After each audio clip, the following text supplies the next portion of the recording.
Hello everyone. In this video, I want to share with you guys a hand that happened at the World Series of Poker this year, 2024. It happened like a week ago.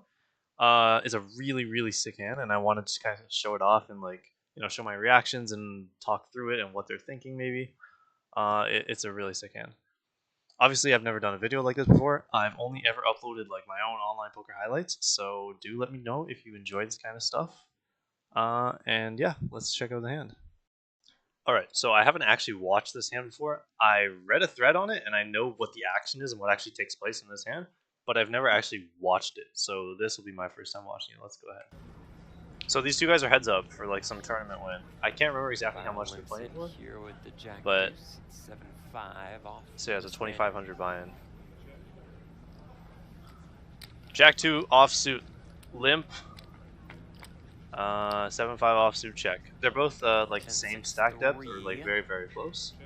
It seems to be 50 big blinds. Club in either player's hand. Yeah, 55 big blinds.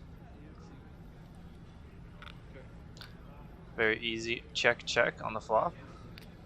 8 of clubs on the turn.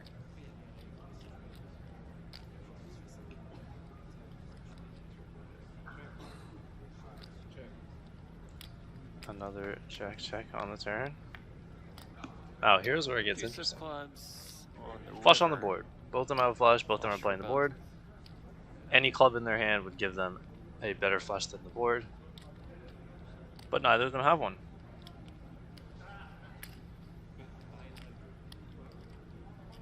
Galeano will lead for 900,000. How much? Pot was 1.2 million because there's like a big blind ante or something for 400k. So it's like a three quarter pot bet. Flop, check, turn. But obviously, you know, it's hard to believe he gets it with the flush. Bro. He just doesn't have any clubs. Yeah, it's very hard for either of them to have a What would flush. he have played in this regard? Going check, flop, check, turn. So we've got a little theft from Galeana, and now Johan simply cannot call. If he wants to win, he's going to put in a raise and does just that. And that's what he does. A small raise at that. For everything just stated. So yeah, just I like think a, it I don't remains fucking true. believe that you have a flush, so I'm gonna raise. Where what clubs? The great thing about this part is like, he doesn't have any flushes in his range anymore, right? So he's ignoring his own range. He's being like, I'm just looking at your range. You don't have flushes, so therefore you're bluffing, and I can raise to make you fold. But on the contrary, like, you do have to look at your range, because if your range has no fucking flushes in it, and a flush is the only thing, the only hand you could have here, I don't know. They're both very capped, and they both like Think you'd know. better have. Obviously, they both know Would he this. not have bet the flop if he had, call it Jack 9 with some sort of random club, right? Would he really not have bet a flush on the turn?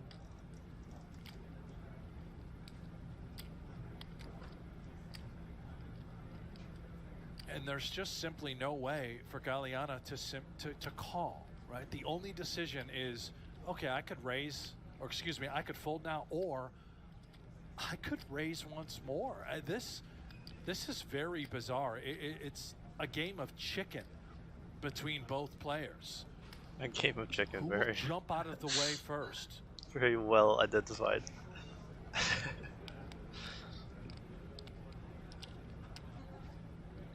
And that game will continue right here, right now. Oh, 900k. Click he back to does 1.95. raise. Nobody has anything. How much? How much is the raise? Galeano 6.3. 6.3 million. Now he's polarized. He's ace of clubs or king of clubs only, right? But how could he have the ace or king of clubs? Is Johan really Oh my gonna see god. through this? 6.3 million is so much.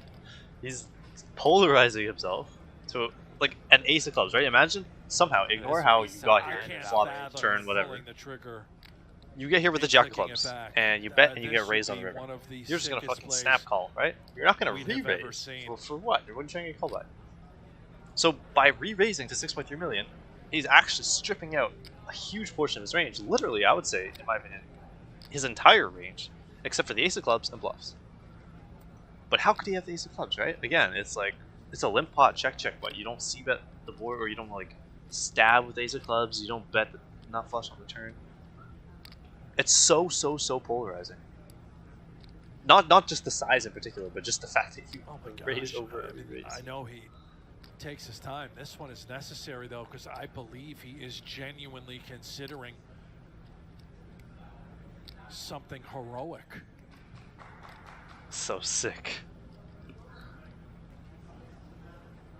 Oh, reaching, oh my announces gosh. raise. Are you kidding me? How much does he raise? The min raise is going to be like 10.7 here. 10 million. 10 million. Is that a legal raise? Don't you have to raise by at least 4.35? Which would be to 10.6. What?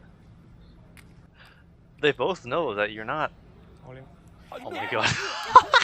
Jams. What? The final level of that game has been reached. What did you do? What is happening? No Bro. way. I feel like at that point you just have to call. Because listen, somehow, let's say we get to the river and somehow you have some clubs in your range, right? Like maybe you could have the jack clubs, the queen of clubs, or whatever the fuck. Let's say you bet for value, you get raised. Okay, I don't believe it because you're bluffing, you're calling, right? Let's say your opponent bets and you're like, oh, maybe they have like a small club or they probably have nothing. I can maybe make a very, very thin value raise with the jack or the queen of clubs. When your opponent re-raises you, you're just gonna fuck. If your opponent re-raises you, you're either gonna fold or you're gonna call, right? Because you have significant showdown value. So when it takes this line, it was bet re-raised to 1.9, re-raised to 6.3, re-raised to 10, and then all in. It's polarizing to exactly the ace of clubs, which neither of them can really have if you look at the pre-flop ranges. Yes, there are some limp traps with the ace of clubs. Yes, there are some check backs in the big blind with maybe ace deuce off some of the time, you could argue. But it's so hard to like not bet that. Like you're not going to bet the ace clubs on the flop or even the king clubs. And I would argue when the river goes 3-bet, 4-bet, 5-bet, there is no king clubs. There's ace clubs for value, right? So like, I don't know. It's so insane. I feel like you have to call. Maybe that. Okay, these guys are obviously way fucking better than me. I don't know what the hell I'm talking about.